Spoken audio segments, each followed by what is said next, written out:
Friends, क्या आप भी अपने गार्डन में गुलाब के पौधों को लगाया है, लेकिन आपके गुलाब के फूलों का साइज़ वही छोटा ही रह जाता है?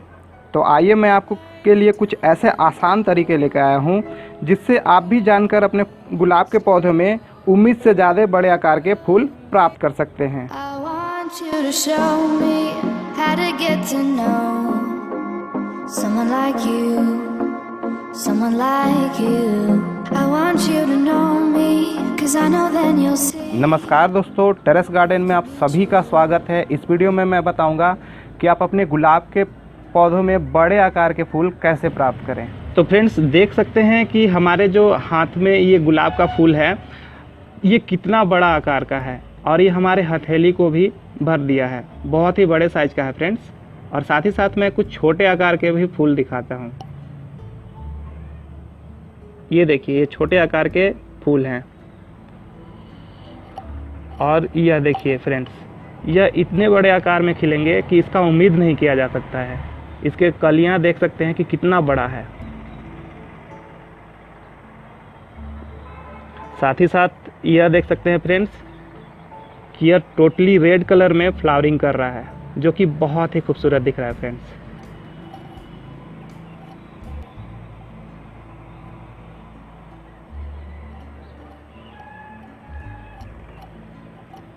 तो फ्रेंड्स, आइए मैं आपको कुछ ऐसे आसान तरीके बताऊंगा जिससे आप भी अपने फूलों में इसे अपनाकर बड़े साइज में फूल प्राप्त कर सकते हैं। फ्रेंड्स, मैं बता दूं कि जो बड़े आकार के फूल होते हैं, जो गुलाब के पौधे होते हैं, उसे आप अपने अगर नर्सरी से परचेज कर रहे हैं तो आप ऐसे वैरायटी के रोज़ को परचेज करें जो कि हाइब्रिड गुलाब हों, जिससे कि आपके जो गुलाब के पौधे हैं वो बड़े खिले। क्योंकि कुछ छोटे आकार के भी पौधे होते हैं और उसमें छोटे छोटे फ्लावरिंग करते हैं, जिसे कि बटन रोज कहते हैं। तो देख सकते हैं कि ये बटन रोज है जो कि छोटे आकार के खिले हैं। तो आप बड़े आकार के हाइब्रिड ट्री रोज ही लें, जिससे कि आपके जो गुलाब के पौधे हैं और उसके जो फ्लावरिंग होंगे बहुत ही बड़े और उम्मीद से भी बड़े खिलेंगे। वैसे तो गुलाब को कोई भी खास देखभाल की ज़रूरत नहीं होती है, लेकिन गुलाब के पौधों में कुछ ऐसे ज़रूरत भी होती है जिससे अगर आप पूरे कर दें तो आपके जो गुलाब के फूल हैं और जो उसके प्लांट हैं वो बहुत ही लंबे समय तक टिकेंगे और इसमें हमेशा ही फ्लावरिंग होता रहेगा। गुलाब के पौधों में संपूर्ण फर्टिलाइज़र दें, जिसमें आप अपने गुलाब के पौधों में टी यूज़ कर सकते हैं फ्रेंड्स। आप 30 से 45 दिनों के अंतराल पे आप अगर इसमें टी मिलाते रहेंगे तो आपके जो फ्लावरिंग के साइज़ हैं फ्रेंड्स, वो बहुत ही अच्छे और बड़े आकार में खिलेंगे। क्योंकि जो रोज़ के प्लांट होते हैं फ्रेंड्स, उसमें बहुत ही अच्छे और ऑर्गेनिक फर्टिलाइज़र की ज़रूरत पड़ती है।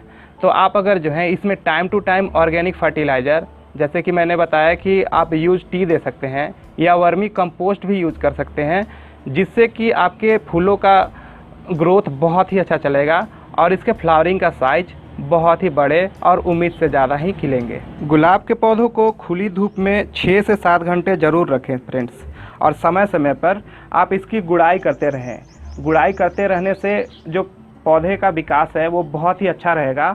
और गुड़ाई करने के अंतराल आप जो हैं इसमें ऑर्गेनिक फर्टिलाइज़र मिक्स करते रहें, जिससे कि इसके जो ग्रोथ के लिए जो है इसके पोषक तत्व तो मिलते रहेंगे और यह हमेशा ही अच्छे से फ्लावरिंग करते रहेंगे। खास बात यह है फ्रेंड्स कि आप अगर अपने गुलाब के पौधों में हमेशा ही जो है नीम ऑयल का छिड़काव करेंगे तो आपके फूलों के ग्रोथ जो है वो बहुत ही अच्छे होंगे और इसमें किसी भी प्रकार के कीड़े मकोड़े का प्रकोप नहीं होगा।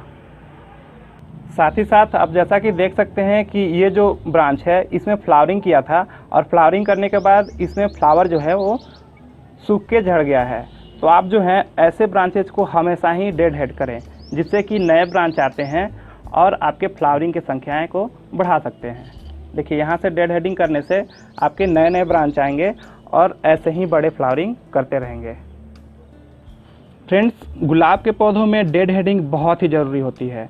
जैसा कि आपने देखा कि मैंने जो दूसरे ब्रांच से ये ब्रांचेस को कट किया, क्योंकि ये जो ब्रांच था वो बेकार था। ये फ्लावरिंग करने के बाद इसमें कोई भी नए ब्रांचेज यहाँ से नहीं आते। तो जैसा कि देख सकते हैं कि मैंने कुछ दिनों पहले इस गुलाब के पौधों में भी यहाँ से कटिंग किया था। देख सकते हैं कि यहाँ से फ्लावरिंग किया था, तो उसके बाद मैं यहाँ से डेड हेड कर दिया था। तो यहाँ से भी नए ब्रांचेज आ जा रहे हैं और यहाँ भी मैंने डेड हेड किया था, तो यहाँ पे अभी नए ब्रांचेज आ रहे हैं और नए ब्रांचेज में बहुत ही अच्छे फ्लावरिंग करेंगे। साथ ही साथ आपको एक अपने गुलाब के पौधों में विशेष ध्यान रखना होता है फ्रेंड्स।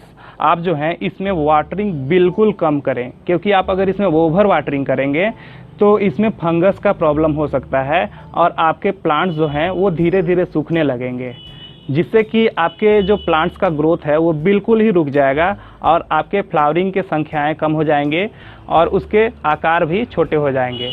तो आप इस बात का हमेशा ही ध्यान रखें कि जितनी ज़रूरत होती है अपने प्लांट्स में उसी के अनुसार ही आप इसमें वाटरिंग करें, जिससे कि आपके प्लांट्स हमेशा ही हेल्दी और बड़े आकार के फ्लावरिंग करते रहेंगे। गुलाब के पौधों में एक बात की हमेशा चेक करते रहें कि आपके जो गुलाब के पौधे का ग्रोथ है वो कैसा चल रहा है, और साथ ही साथ जो है इसके जो नीचे से जो नए नए ब्रांच आते हैं उसे हमेशा तोड़ते रहें, क्योंकि यह जो नए ब्रांच होते हैं यह रोज शक्कर होते हैं, जो कि एक जंगली गुलाब होता है, वह ग्राफ्टिंग के लिए सिर्फ यूज़ किया जाता है। तो जो सिर्फ ऊपर की भाग होती है उसे ही आप छोड़ें और नीचे के भाग को ये तोड़ते रहें, जिससे कि आपके प्लांट्स का ग्रोथ बहुत ही अच्छा चलेगा और इसमें फ्लावरिंग और इसके आकार बहुत ही अच्छे और हमेशा ही खिलते रहेंगे। तो फ्रेंड्स, आशा करता हूँ कि ये वीडियो आपको पसंद आए होंगे। अगर ये वीडियो आपको पसंद आए तो आप लाइक करें, सब्सक्राइब करें हमारे चैनल टेरेस गार्डन को, और आपके मन में अगर कोई भी क्वेश्चंस हैं प्लांट से रिलेटेड तो हमारे कमेंट बॉक्स में ज़रूर पूछें। तब तक के लिए दोस्तों आप अपना और अपने प्लांट्स की केयर ज़रूर करें। थैंक यू दोस्तों, बाय बाय।